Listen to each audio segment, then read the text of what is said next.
Mis apreciados, un saludo en esta noche para todos ustedes. Siempre un privilegio, un gozo poder verlos.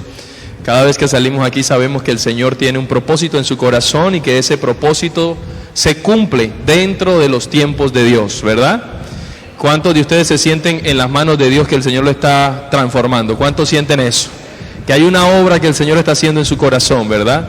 Y esta semana, parte de esa obra que Dios está haciendo exactamente, permítame me acomodo un poquito aquí, porque me va a tocar apoyarme así. Las noches anteriores le dije al pastor: oye, hermano, sudé, y ahora que me puse el ventilador, ahora es la Biblia. Pero el adventista no se vara, ¿cierto que no? Y les decía entonces que es bonito ver cómo el Señor transforma nuestra vida, nos lleva pasito a pasito, pero sobre todo lo más bonito es entender que todo eso hace parte de la solución que Dios tiene para nosotros. El día de ayer hablábamos y decíamos, recapitulando un poquito, que el problema de base del ser humano no está en su temperamento ni en su carácter, sino en que somos pecadores. Ese es nuestro problema. Y ante ese problema la solución es Cristo Jesús. La solución es Jesús, Él. Y es importante comprender cómo esta relación entre nuestro problema y la solución puede a veces ser malinterpretada y malentendida. Porque déjeme decirle, apreciado amigo, que muchas veces nosotros no entendemos la actitud del Padre. Y cuando tú no sabes, no comprendes la actitud de una persona, no comprendes la intención de una persona, tú malinterpretas. Y en esa situación puedes tener desconfianza y puedes decidir alejarte. El deseo del corazón de Dios es que nosotros lo conozcamos y lo entendamos. Y por eso esta noche vamos a estudiar un poco acerca de una parábola muy conocida, y es la así llamada parábola del hijo pródigo. ¿Cuántos conocen la parábola del hijo pródigo? Una buena parte, ¿no? Así que vamos a orar y vamos a ir a la palabra de Dios en el libro de Lucas, en el capítulo 15. Pero primero oremos. Padre bondadoso y Dios misericordioso, en esta noche, Señor, pedimos que tú, Padre celestial, seas aquel que nos abra el entendimiento y nos permita, Señor, recibir la semilla de tu salvación. Gracias, oh Señor, por tu misericordia en Jesús. Amén. Mis hermanos, de esta parábola se han hecho películas, miles de sermones, se ha predicado muchas veces. De pronto muchos de los que están aquí llegaron a tomar su decisión por el bautismo porque tal vez ese sermón era sobre el hijo pródigo, y muchos se sienten como el hijo pródigo que tiene que volver a Jesús. Sin embargo, déjeme decirle que en realidad la mayoría de personas no entendemos la parábola del hijo pródigo. Empezando por una cosa, la parábola no es sobre el hijo pródigo. Cuando usted va a Lucas capítulo 15, versículo 11, y aquí le voy a dar un tip para que, una clavecita para estudiar el Nuevo Testamento. Cuando usted estudia las parábolas de Jesús, tiene que fijarse en la primera persona que se introduce en esa parábola.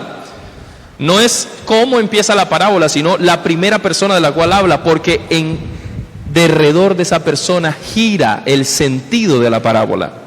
Y a nosotros nos pasa, como el texto que leía nuestro hermano inicial.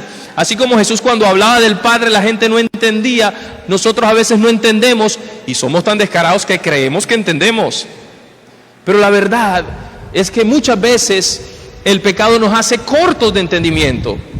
Si yo le doy un ejemplo, por ejemplo, no quiero que lo busque, solo lo anote si quiere, pero por ejemplo en Mateo 13:3, no busque ese texto, téngalo presente, la parábola del sembrador. ¿Quién es el protagonista de la parábola del sembrador? El sembrador. ¿Y cómo empieza la parábola? Dice: he aquí el sembrador salió a sembrar. Y todo gira en torno al sembrador, pero nosotros terminamos hablando de la semilla y la tierra. ¿Y el sembrador? En la parábola del buen samaritano, en Lucas 10:30, dice: un hombre descendía de Jerusalén a Jericó. Y nosotros hablamos de la gente que pasó, pero no nos damos cuenta que la historia gira en torno al hombre que descendía de Jerusalén a Jericó, al que fue golpeado y abandonado. Por ejemplo, hay otra parábola, y es la parábola del rico insensato, el cual en Lucas 12:16 empieza diciendo: la heredad de un hombre rico había producido mucho. Se fija que en las tres parábolas que mencionamos, por ejemplo, la primera persona que se introduce en la parábola es el personaje en el que va a girar toda la trama de esa parábola.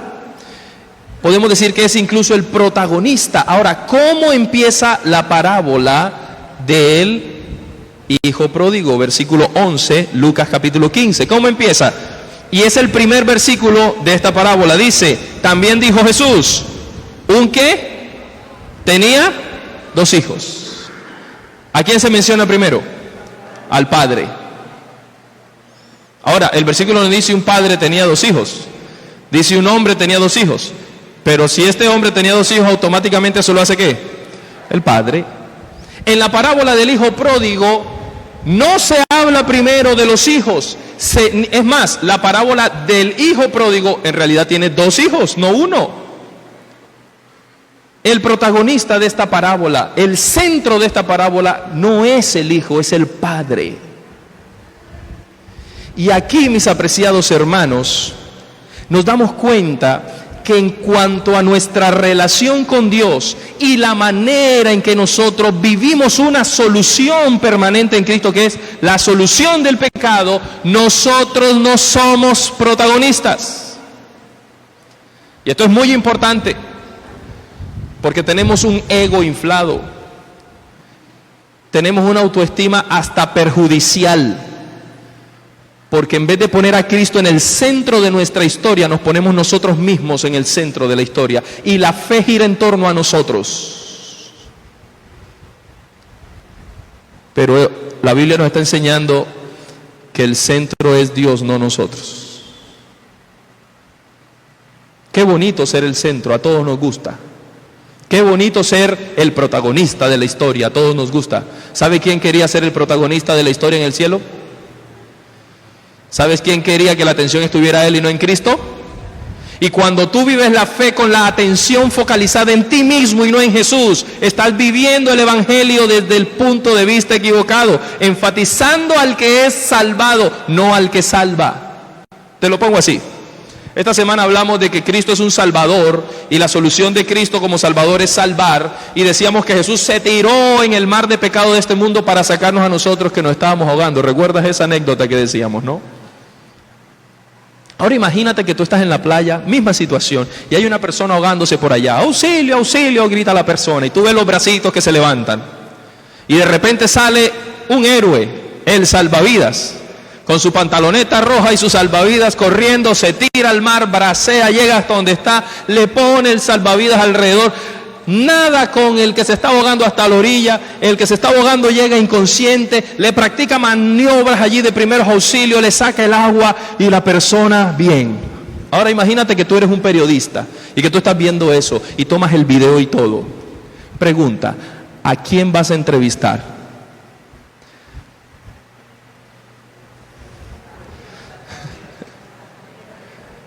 ¿Cuántos entrevistarían al ahogado?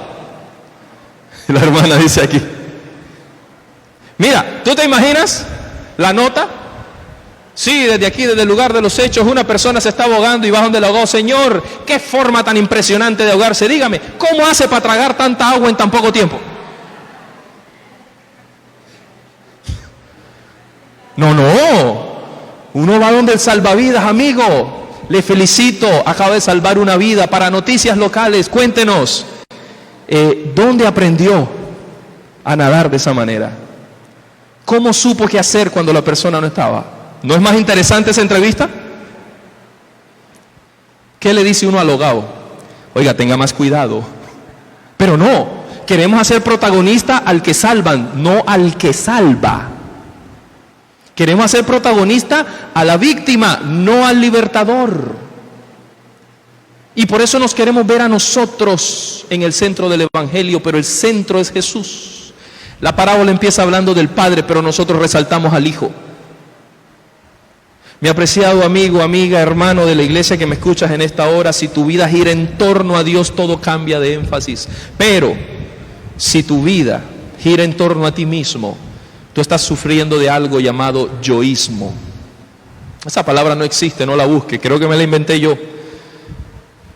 Pero hace unos años empecé yo a hablar de cómo nosotros vemos el Evangelio desde el foco de nosotros mismos, y a eso yo le llamé yoísmo. De pronto investiguen a ver si alguien más lo dijo, no sé. Pero el yoísmo es yo. Yo me siento, yo quiero, yo esto, yo opino, y vivimos el evangelio del yoísmo. Y muchas veces nosotros hasta queremos escuchar que los predicadores hablen y que de autoestima,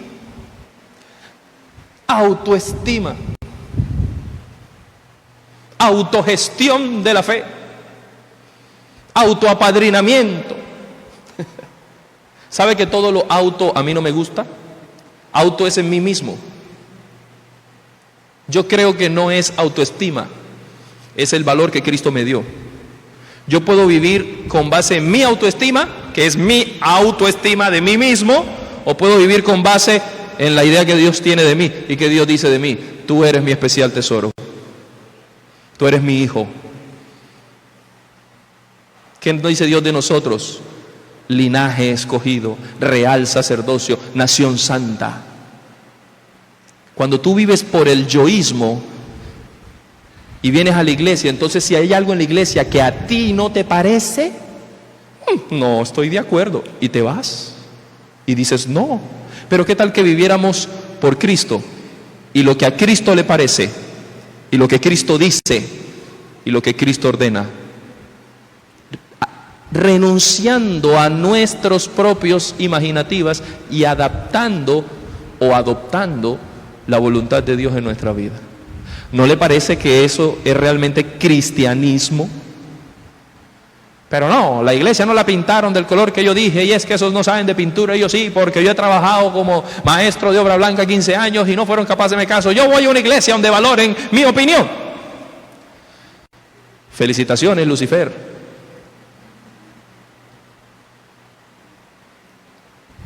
Hermanos, ¿quién está en el centro de tu idea del evangelio? ¿Cristo o tú mismo?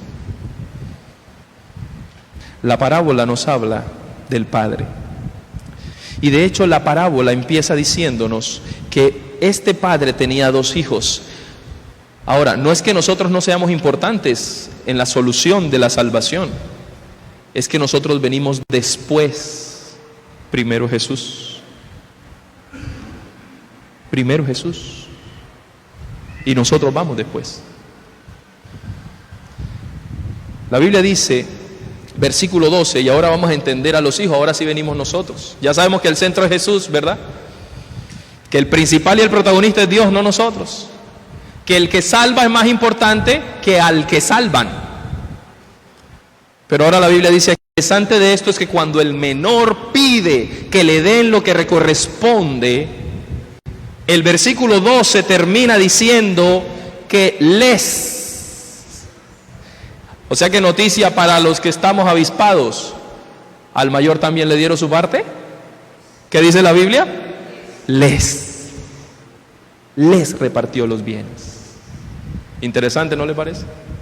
Y sigue diciendo la parábola, versículo 13, no muchos días después, juntando todo el hijo menor, ahora sí se enfoca la historia en el hijo menor, se fue lejos a una provincia apartada y despilfarró sus bienes viviendo perdidamente. Dicho sea de paso, de allí sale el título, el hijo pródigo, el que desperdicia, el que despilfarra. Tenga en cuenta que los subtítulos de la Biblia no los inspiró el Espíritu Santo, ¿ok? No fue Dios el que le dijo a Lucas, ponle parábola del hijo pródigo. Eso es algo que hicieron los traductores para ayudarnos a encontrar esos espacios de la Biblia. Perfectamente se pueden equivocar. Para mí se equivocaron en el título. La parábola debería llamarse la historia del padre que ama, o la parábola del padre que ama, pero se llama que del hijo pródigo. De pronto ahí está el gancho por el cual a veces no nos fijamos de esto. Pero dice que cuando hubo malgastado todo, versículo 14, vino una gran hambre en aquella provincia y comenzó a faltarle, versículo 15, y fue y se arrimó a uno de los ciudadanos de aquella tierra, el cual le envió a su hacienda para que apacentara cerdos. y deseaba llenar su vientre con las algarrobas que comían los cerdos, pero nadie le daba. Y volviendo en sí dijo: ¿cuántos jornaleros en casa de mi padre tienen abundancia de pan, y yo aquí perezco de hambre? Me levantaré e iré a mi padre y le diré: Padre, he pecado contra el cielo y contra ti, ya no soy digno de ser llamado tu hijo, hazme como uno de tus jornaleros. Y levantándose vino a su padre, y cuando aún estaba lejos, lo vio su padre y fue movido a misericordia, y corrió y se echó sobre su cuello y lo besó. Y el hijo le dijo: Padre, he pecado contra el cielo y contra ti, ya no soy digno de ser llamado tu hijo. Pero el padre dijo a sus siervos: saquen el mejor vestido, vestirle, y pónganle un anillo en su mano y cálcenlo calzado en sus pies, y traigan el becerro gordo y mátenlo, porque este mi hijo muerto era y ha revivido, se había perdido y es hallado. Y comenzaron a regocijarse. Vamos a terminar de leer la parábola. Y su hijo mayor estaba en el campo, y cuando vino y llegó cerca de su casa, oyó la música y las danzas, y llamando a uno de los criados le preguntó qué era aquello.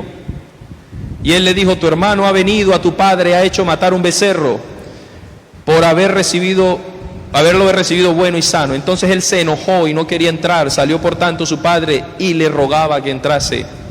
Mas él respondiendo dijo al padre: he aquí tantos años te sirvo, y no habiéndote desobedecido jamás, y nunca me has dado ni un cabrito para gozarme con mis amigos, pero este vino que se ha consumido tus bienes, has hecho matar para él el becerro gordo. Y el padre le dijo: hijo, siempre estás conmigo y todas mis cosas son tuyas, mas era necesario hacer fiesta y regocijarse, porque este tu hermano era muerto y ha revivido, se había perdido y ha sido hallado. Y esa es la parábola. Pero pensemos en algo. El hijo pródigo menor y el hijo mayor siempre lo hemos presentado como dos figuras que se anteponen, diferentes. Uno es X y el otro es Y. ¿Y si no es así? ¿Y si también hemos malentendido a los hijos como no entendemos al padre? Hagamos este ejercicio. ¿El hijo menor estaba fuera de la casa del padre? ¿El hijo mayor? También.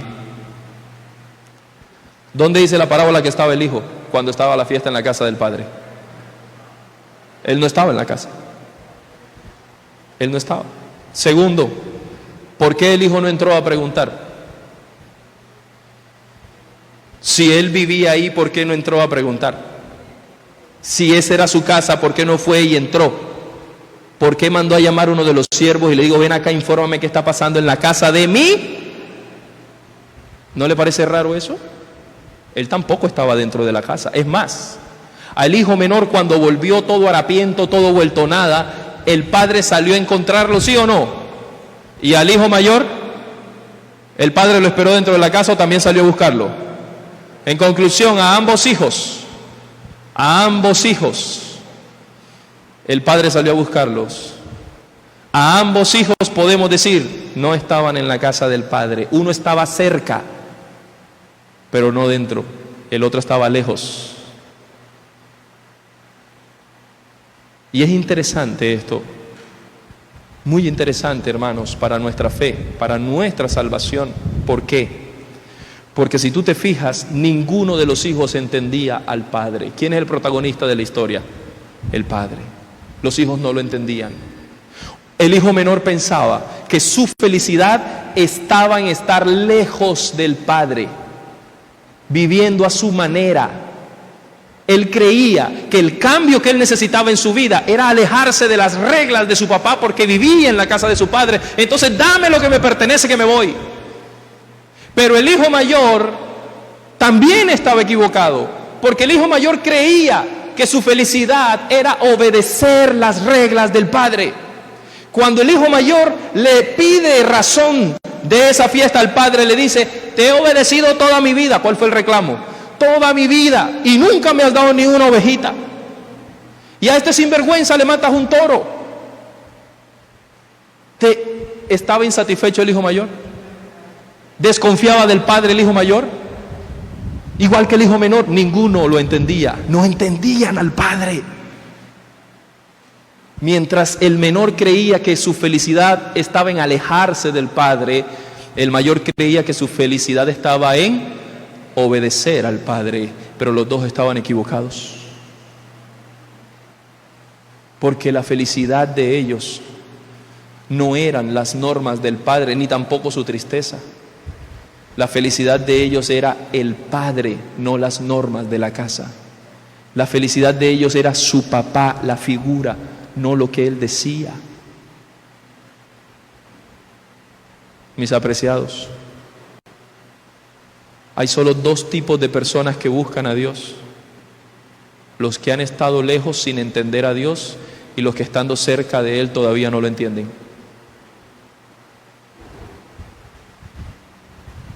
Todavía no lo entendemos. No entendemos al Padre. A todos Dios nos tiene que salir a buscar. ¿Por qué no entras?, dice. Y fíjate lo interesante. El hijo menor, y aquí estamos reflexionando en lo que ya leímos. El hijo menor, cuando está lejos del padre y se entera de que se equivocó. ¿Cómo se dio cuenta que se equivocó? Pues tenía hambre y tenía ganas de comerse la comida ¿de quién? De los cerdos. Tenía hambre y tenía ganas de comerse la comida de los cerdos. Tocó fondo. Un muchacho de la casa, un príncipe de la casa, que siempre lo atendían, que lo pechichaban, que se fue con una fortuna de la casa y ahora queriendo comerse la comida de los cerdos. Allá en el eje cafetero le dicen aguamasa a esa comida. Aquí, ¿cómo le dicen? Y usted pasa por el lado de esa gente que va cargando la aguamasa para los cerdos y usted dice, qué bueno huele, qué bien se alimenta el cerdo. Para nada. Es más, cuando uno va por ahí en un bus, en un taxi, en el carro o en la moto y se atraviesa un camión de esos que transporta cerdos, uno dice, Dios mío, así debe oler el diablo. Qué olor tan desagradable, ¿verdad? Qué olor tan desagradable. Pero cuando el hijo menor estaba allá en la inmunda, sin nada que comer, tocando fondo en su vida, habiendo perdido todo, ¿cuál fue la solución que se le ocurrió al hijo menor? Recuerda que estamos hablando de soluciones esta semana. ¿Cuál fue la solución que se le ocurrió al hijo menor? ¿Cuál? No, esa no fue la solución. No fue volver a su papá, fue volver a la casa de su papá, pero no volver a su papá. Mira que él no dice volveré a mi padre, no, dijo volveré a la casa de mi padre. Y volveré a la casa de mi padre para decirle, contrátame, hazme uno de tus jornaleros. El hijo no entendía al papá, no entendía que el papá todas las mañanas salía a mirar si de pronto se aparecía, no entendía que el papá lo amaba. Él creía que el papá lo juzgaba. Él creía que se iba a aparecer ante un papá que le digo, ¿cómo le fue, mijo? ¿Qué hizo la platica? Ah, sí sabe. Y viene otra vez aquí arrepentido. Pues no, señor. Él creía que se iba a encontrar un papá con la correa en la mano a decirle, ya aprendió, venga pues y le doy un rejazo. Pero él no entendía que el padre lo amaba. No entendía que el padre lo amaba. Y fue a pedirle trabajo al padre. Pero cuando él llega, ¿qué hace el padre? Corre a su encuentro y así harapiento, sucio lo besa. Y así lo cubre con ropa. ¿Recuerda lo que hablamos ayer? Manto de justicia. Y así le pone un anillo que dice, este es mi hijo. Y le pone calzado y hace una fiesta. ¿Por qué? Porque lo ama. El padre no ama a su hijo menor por la capacidad del hijo menor de obedecerle. Si le podemos bajar un poco al micrófono tal vez. El padre no ama al hijo menor por la capacidad que tiene el hijo menor de obedecerle. Lo ama porque es su hijo. Y el hijo menor no lo entiende. El hijo menor cree que el padre lo ama a la medida de su obediencia. ¿Y el hijo mayor? ¿Y qué pasa con el hijo mayor? El hijo mayor cree que el padre lo ama a la medida de su obediencia también. El hijo mayor cree que la forma de reganarse el reconocimiento de su padre es obedeciéndole y haciendo todo lo que él diga. Porque hay un dato del hijo mayor que no sé si te has dado cuenta, pero ¿dónde estaba el hijo mayor cuando la fiesta, la parranda se prendía en la casa del padre? ¿Dónde estaba? ¿Pero qué estaba haciendo? ¿De dónde venía? Lee allí, por favor. ¿Venía de dónde? Te hago una pregunta. ¿Recibió o no recibió su parte el hijo mayor? Te hago otra pregunta. ¿Por qué estaba trabajando en el campo de la casa de su padre? Porque él no creía que fuera suyo. Creía que era del padre. Es más, ¿qué es lo que le dice el padre al hijo mayor? Todo lo que tengo es tuyo. El hijo mayor creía que no era heredero.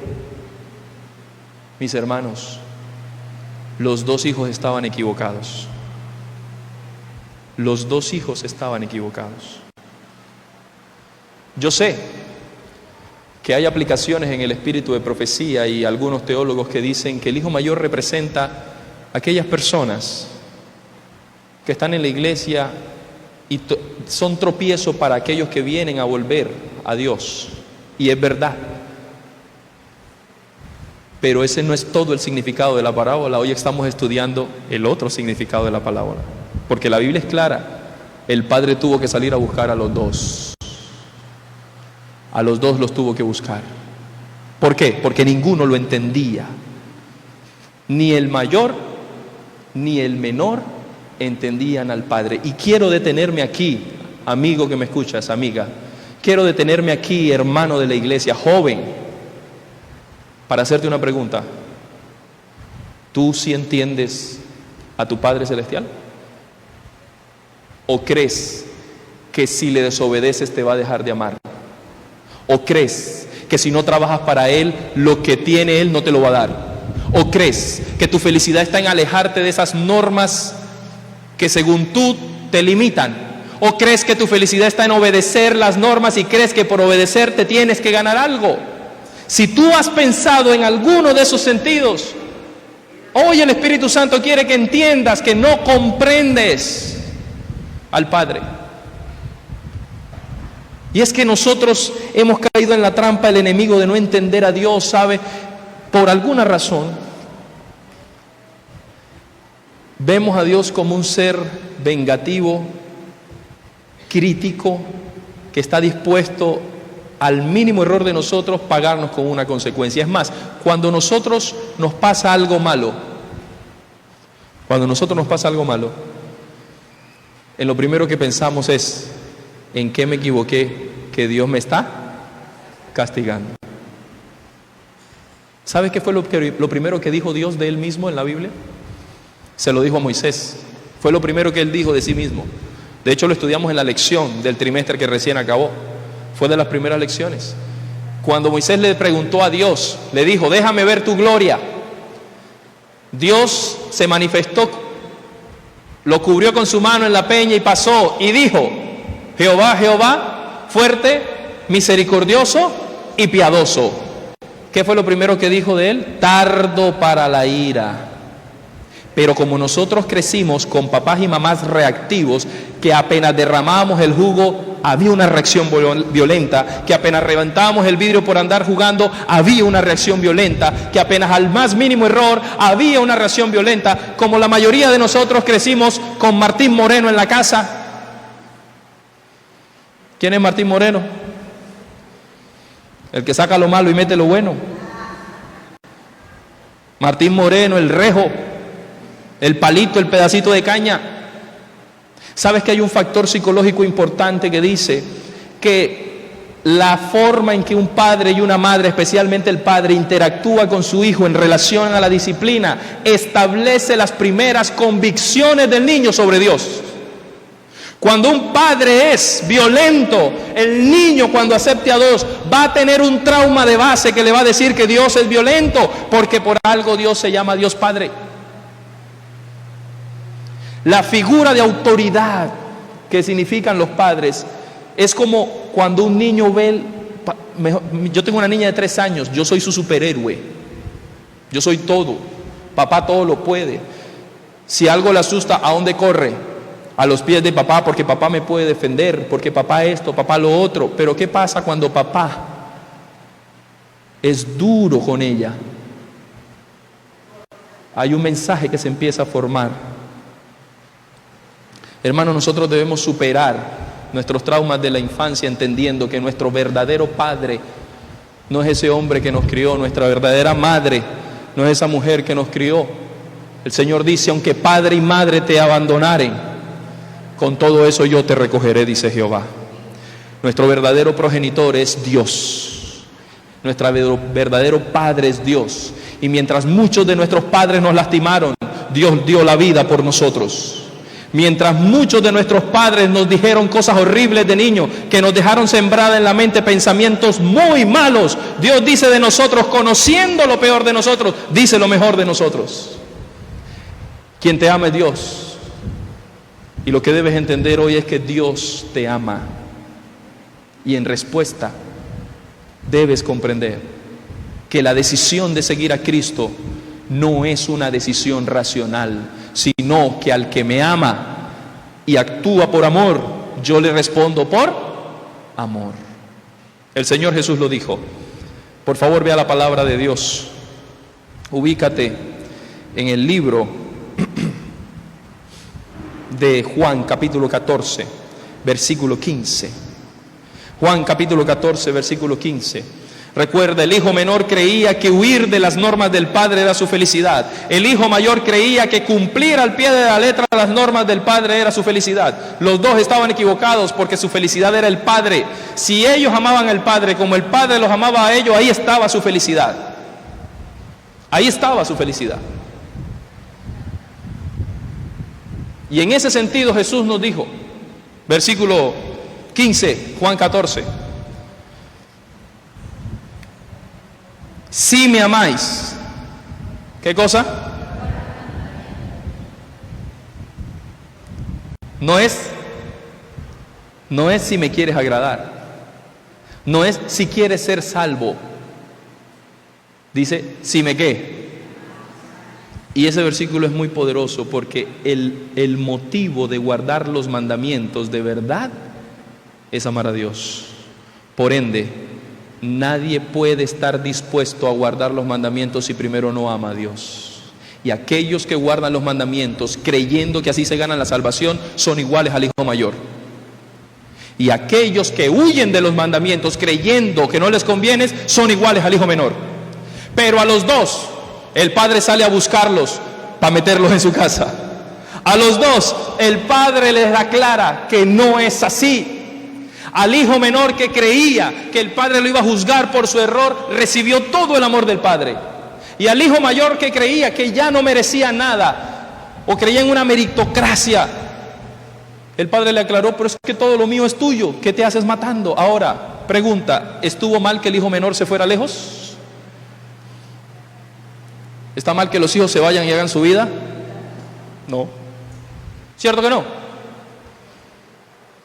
Pero como el hijo menor no entendía el amor del padre, lo que hizo, aunque no es que haya sido incorrecto, porque la lógica de los hijos es que hagan su vida, estaba movido por una lógica incorrecta y se equivocó.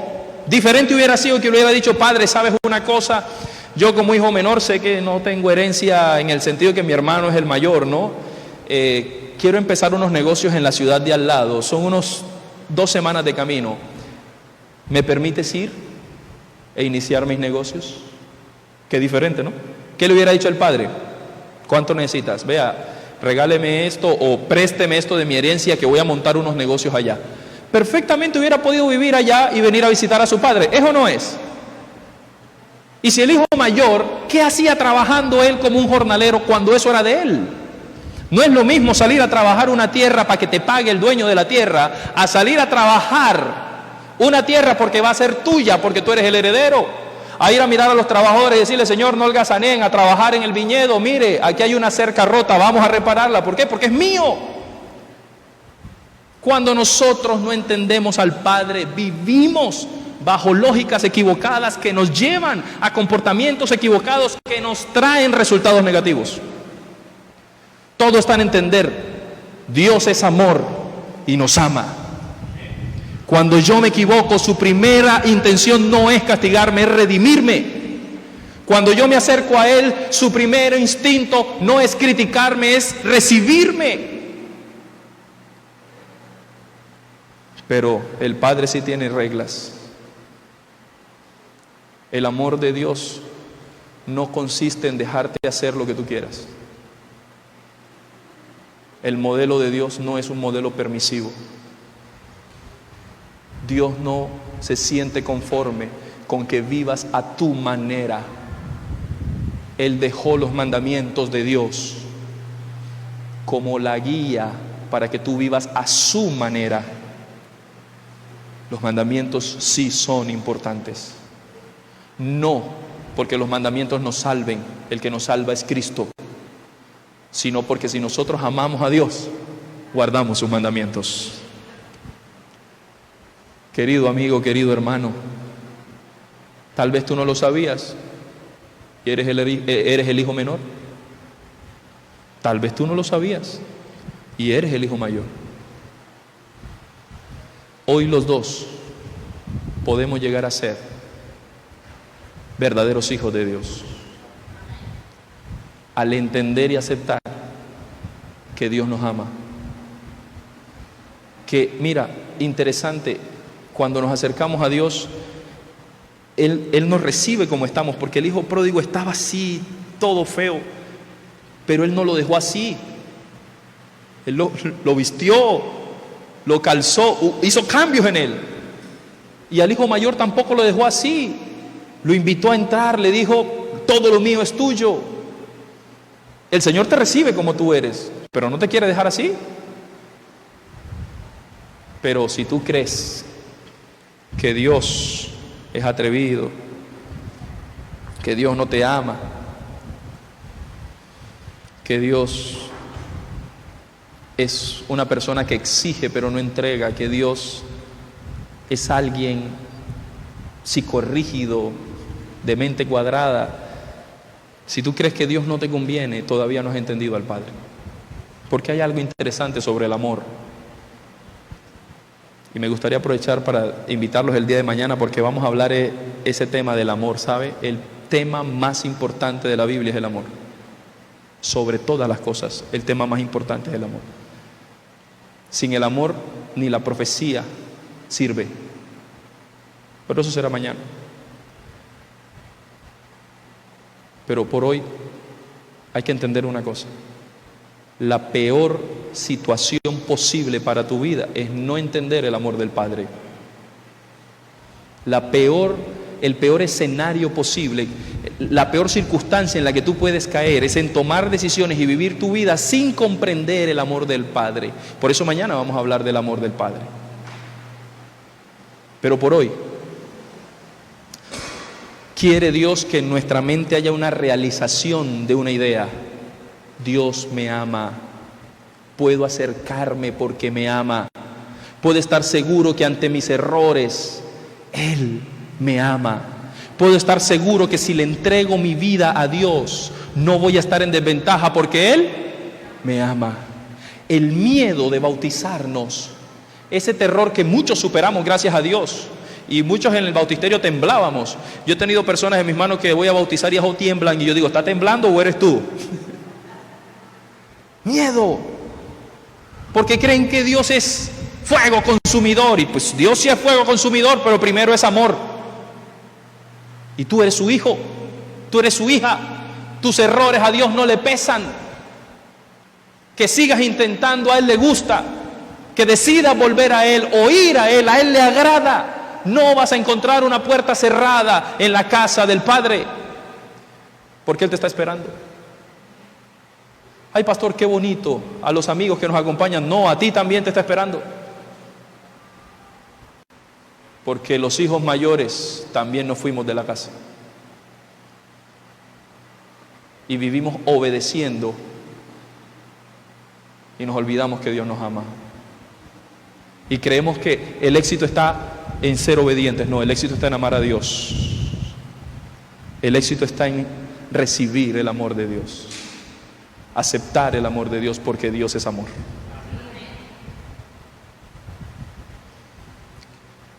Pero su amor tiene leyes. Si me amáis, guardad mis mandamientos. Hay 10 mandamientos, amigo, 10. Incluye el no tener dioses ajenos, ni inclinarse a imágenes.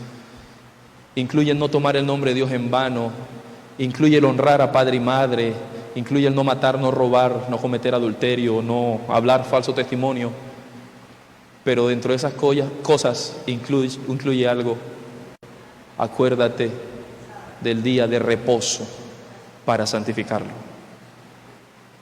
Muchos, cuando escuchan el mensaje adventista, dicen, no, no, muy inconveniente. ¿Sabes que hay algo del amor que te adelanto? El amor es irracional e ilógico. Las decisiones tomadas por amor no se toman bajo la lógica, se toman bajo el mero sentido del amor. Vea, ¿usted se casó por amor o no? Y después se arrepintió por inteligente. Y si sigue, es por amor. Querido amigo, amiga, hermano, hoy es el momento de entender que la solución a mis problemas requiere entender el amor del Padre, recibir el amor del Padre y estar dispuesto a relacionarme con Él, con el mismo amor recibido, responderle. Y el Señor dice, y si lo haces, si me amas, guarda mis mandamientos. El llamado no es guardar los mandamientos de Dios. El llamado es amar a Dios. Cuando a Jesús le preguntaron cuál es el mayor de los mandamientos, ¿qué respondió? Amar a Dios sobre todas las cosas. Pero eso como que se nos ha perdido de la Biblia, porque no entendemos el amor de Dios. Quiero terminar contándote una historia muy cortita sobre el amor de un padre.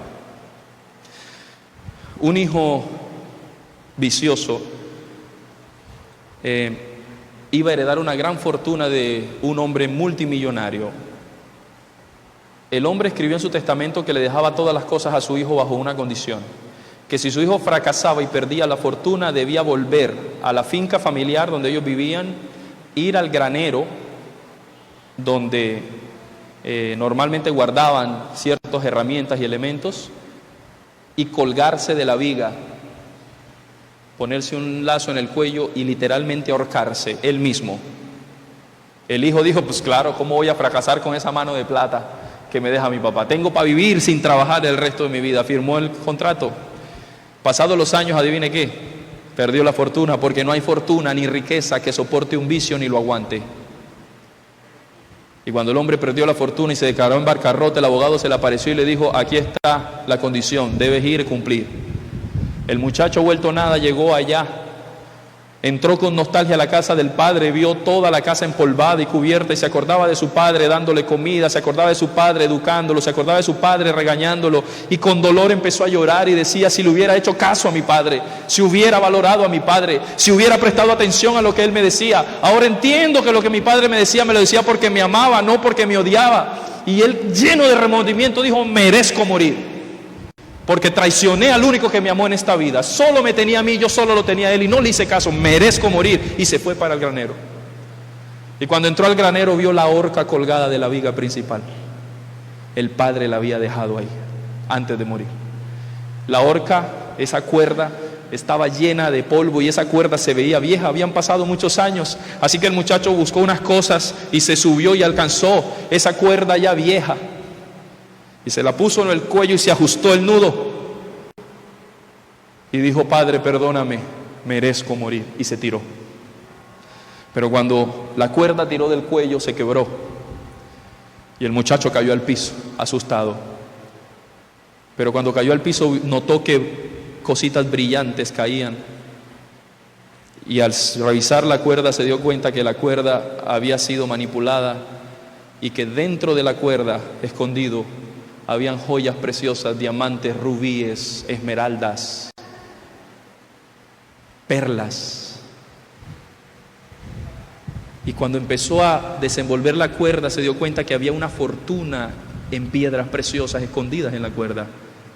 Y encontró una nota del puño y letra de su padre que decía: sabía que ibas a fracasar, pero te amo, aquí tienes para que vuelvas a empezar. Ese es el amor del Padre, un amor justo, pero más amor de lo que nosotros podemos soportar. Apreciados amigos, en esta noche quiero invitarles a que acepten el amor del Padre. Quiero ser muy claro con esto porque entiendo que hay ciertas circunstancias.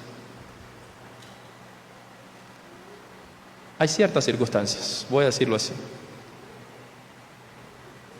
Pero si tú hoy decides aceptar el amor del Padre, quiero decirte que hay dos maneras de aceptar el amor del Padre. Una, entregándose al Padre en bautismo.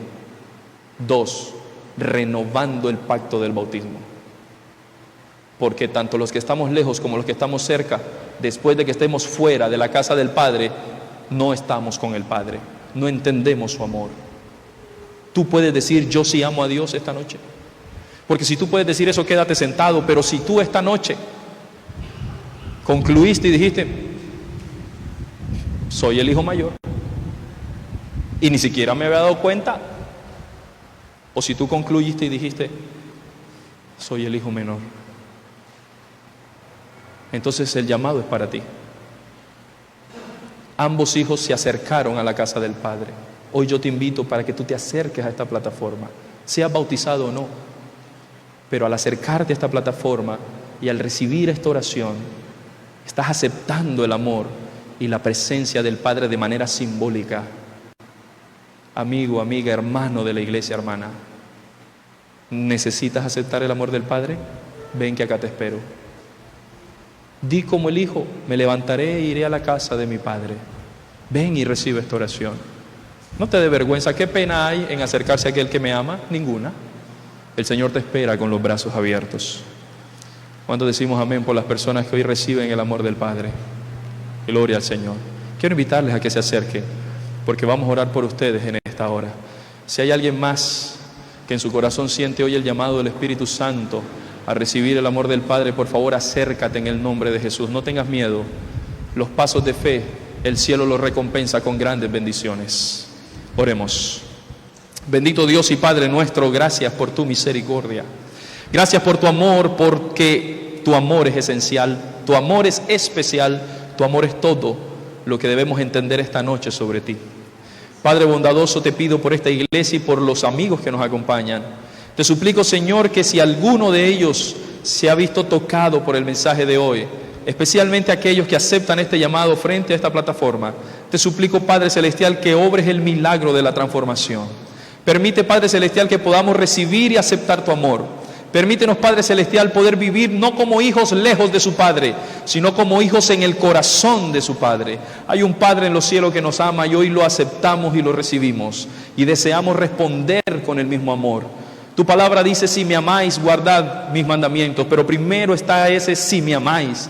Ayúdanos, Señor, a poder mostrarte ese amor de la manera que tú así nos los pides. Padre Celestial, coloca en nosotros ese don divino de amar, no solamente a ti, sino a nuestros prójimos.